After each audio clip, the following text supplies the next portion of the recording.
Great, how are you? Thanks, Suzanne. Thank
you.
morning. Good morning, good morning. Thank you, please.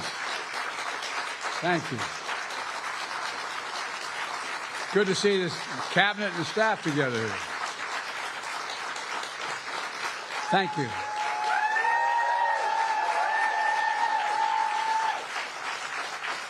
Thank you, thank you, thank you. Please. Thank you, thank you, thank you. It's good to see you all. Particularly good to see my granddaughter sitting in the front row here.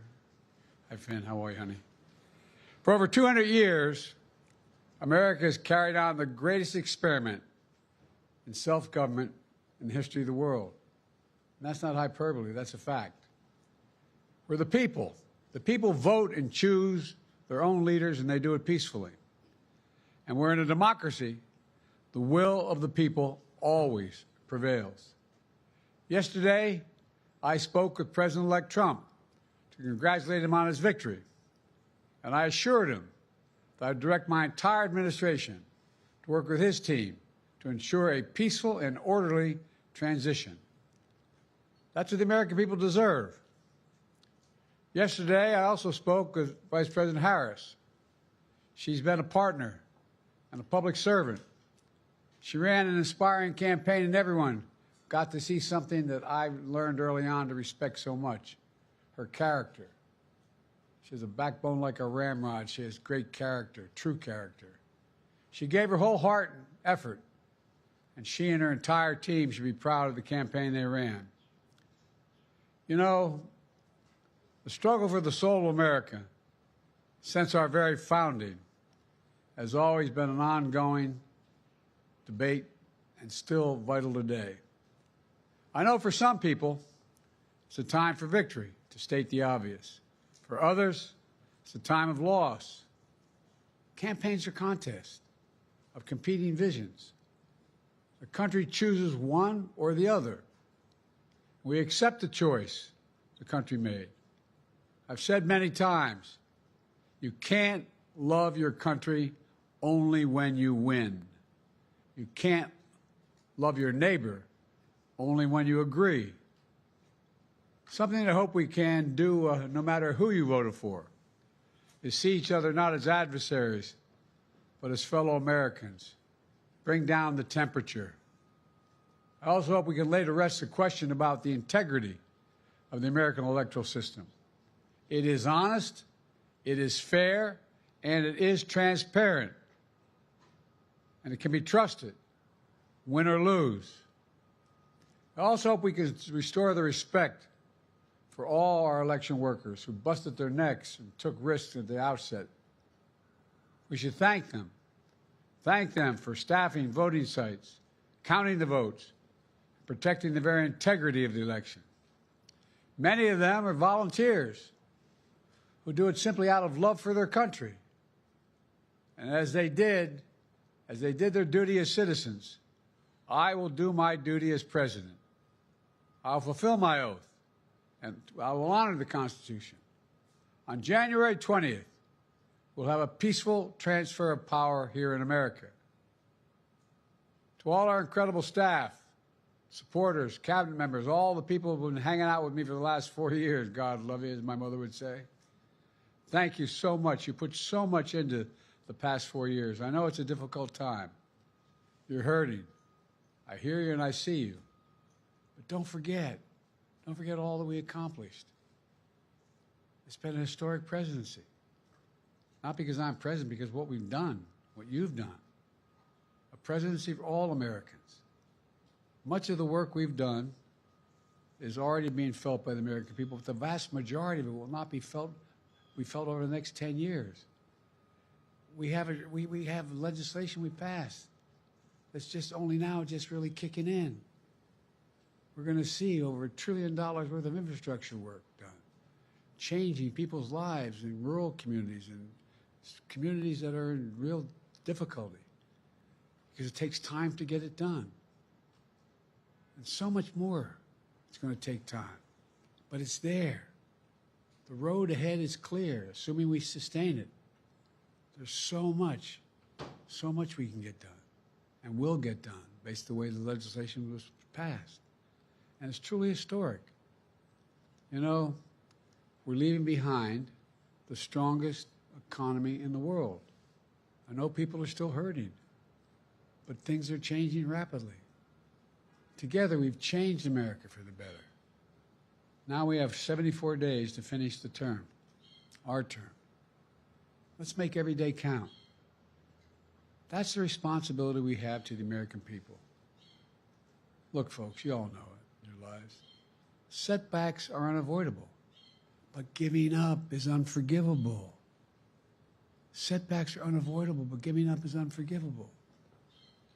We all get knocked down. But the measure of our character, as my dad would say, is how quickly we get back up.